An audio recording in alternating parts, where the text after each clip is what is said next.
Spondylitis అంటే ఏంటి? ఇది యూజువల్‌గా మనకేంటంటే ఇన్‌ఫ్లమేషన్ ఆఫ్ స్పైన్ వర్టిబ్రస్ అనేసని అంటారు.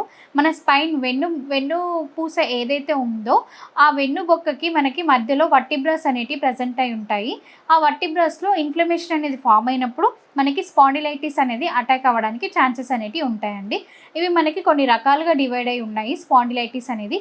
ఫస్ట్ వన్ వచ్చేసి ankylosing spondylitis, second one reactive arthritis, psoriatic arthritis, next unconditional arthritis, next వచ్చేసి మనకి ఎంటరోపతిక్ ఆర్థరైటిస్ అని చెప్పేసి ఇలా రకరకాలుగా ఉంటాయండి మనకి స్పాండిలైసిస్ అనేది. ఫస్ట్ వన్ మనకి సోరియాటిక్ ఆర్థరైటిస్ అంటే ఏంటి? యూజువల్‌గా మనకి ఈ సోరియాటిక్ ఆర్థరైటిస్ అనేది స్పాండిలైసిస్‌లో మనకేంటంటే స్కిన్ ఎరప్షన్స్ ఏవైతే మనకి ఫార్మ్ అయితాయో, ఇన్ఫెక్షన్స్ ఏవైతే స్కిన్‌కి సంబంధించినయి, జాయింట్ పెయిన్స్‌కి సంబంధించినవి ఫార్మ్ అయి ఉంటాయో వాటిని సోరియాటిక్ ఆర్థరైటిస్ అనేసని అంటాము.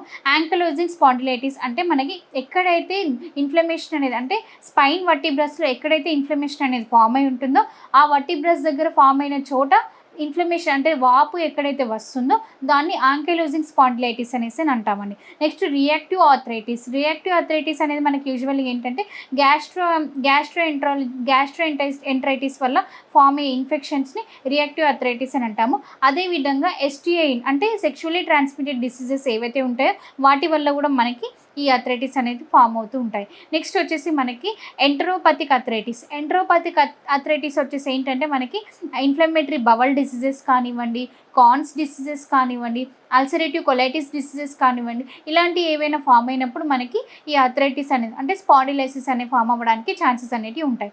నెక్స్ట్ వచ్చేసి మనకి అన్‌కండిషనల్ స్పాండిలైసిస్‌లో ఎలా అంటే మనకి ఫస్ట్ నెమ్మదిగా జాయింట్ పెయిన్ స్టార్ట్ అయ్యి వర్టిబ్రస్ సర్వైకల్ నెక్ పెయిన్ నుంచి నెక్స్ట్ లంబర్ వరకు వచ్చేదాన్ని అన్‌కండిషనల్ స్పాండిలైటిస్ అనేసి మనం అంటామండి. దీంట్లో మనకి ఇవి ఏ విధంగా అంటే ఎలాంటి ఫ్యాక్టర్స్ వల్ల మనకి స్పాండిలైసిస్ అనేది ఫార్మ్ అవుతూ ఉంది. ఫస్ట్ వన్ వచ్చేసి మనకి హెరిడిటరీ.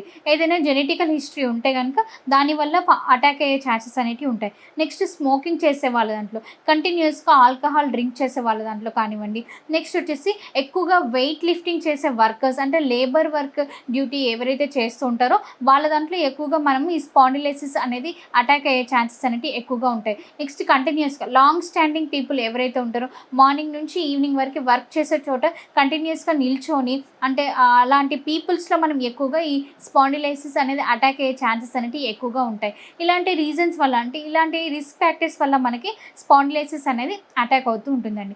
నెక్స్ట్ వచ్చేసి సిమ్టమ్స్ మనకి ఏ విధంగా కనిపిస్తాయి బయటికి సిమ్టమ్స్ అనేది. ఫస్ట్ వన్ వచ్చేసి మనకి పెయిన్ ఉంటుంది, బ్యాక్ పెయిన్ ఉంటుంది, నెక్ పెయిన్ ఉంటుంది, నెక్ దగ్గర స్టిఫ్‌గా అనిపిస్తూ ఉంటుంది, మనకి మూవ్‌మెంట్ ఇవ్వడానికి ఫ్లెక్సిబుల్‌గా ఉండదు. నెక్స్ట్ ఇదే సేమ్ టైం మనకేంటంటే at the same time lower back ache కూడా ఉంటుంది. నెక్ రిజిడిటీ వల్ల మనకి లోవర్ బ్యాక్ పెయిన్ కూడా స్టార్ట్ అవుతూ ఉంటుంది.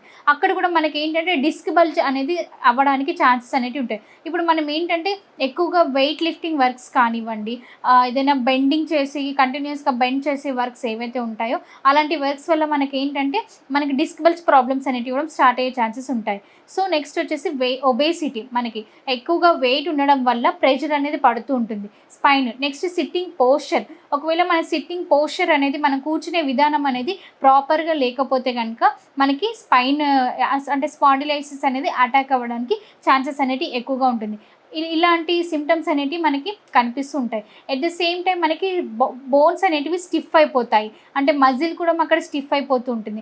జాయింట్ స్టిఫ్‌నెస్ ఉంటుంది, మజిల్ స్టిఫ్‌నెస్ ఉంటుంది.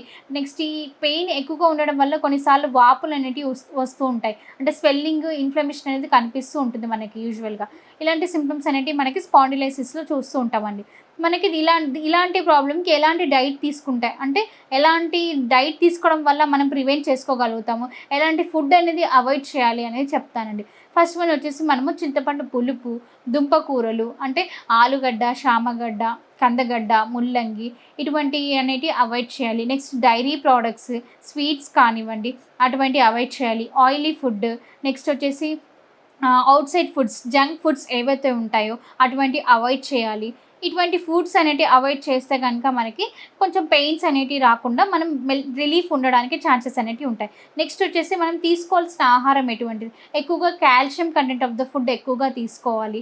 Water content, intake of water అనేది ఎక్కువగా తీసుకోవాలి. Next milk, daily milk should and మస్ట్గా తాగాలి 2 టైమ్స్.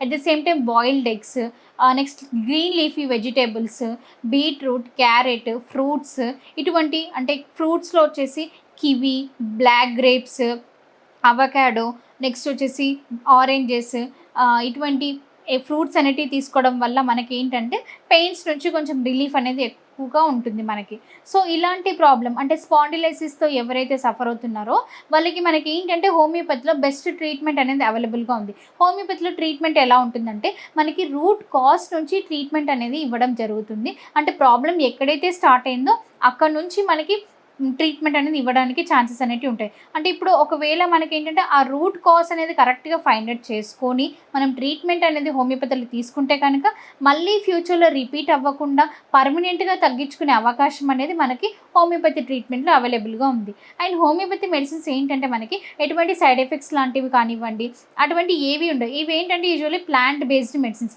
మనకి న్యాచురల్ మెడిసిన్స్ అన్నట్టు హోమియోపతి మెడిసిన్స్. సో దీనివల్ల మనకి సైడ్ ఎఫెక్ట్స్ ఏవి ఉండవు కాబట్టి ప్రాబ్లమ్‌కి మనకి పర్మనెంట్ సొల్యూషన్ అనేది హోమియో ట్రీట్మెంట్‌లో అవైలబుల్‌గా ఉంటుంది. సో మళ్ళీ రీయకర్ అవ్వకుండా మనం ట్రీట్మెంట్ అనేది తీసుకోవచ్చు హోమియోపతిలో. సో ఇలాంటి ప్రాబ్లమ్స్‌తో ఎవరైతే సఫర్ అవుతున్న వాళ్ళు ఉన్నారో వాళ్ళకి హోమియోపతిలో బెస్ట్ సొల్యూషన్ అనేది ఉండదు. మీరు మా మెడినైన్ హాస్పిటల్‌కి సంప్రదించండి. మీకు doctors medicines, diet, exercise and immunity అనేది అవైలబుల్‌గా చెప్తూ ఉంటారండి. Thank you so much.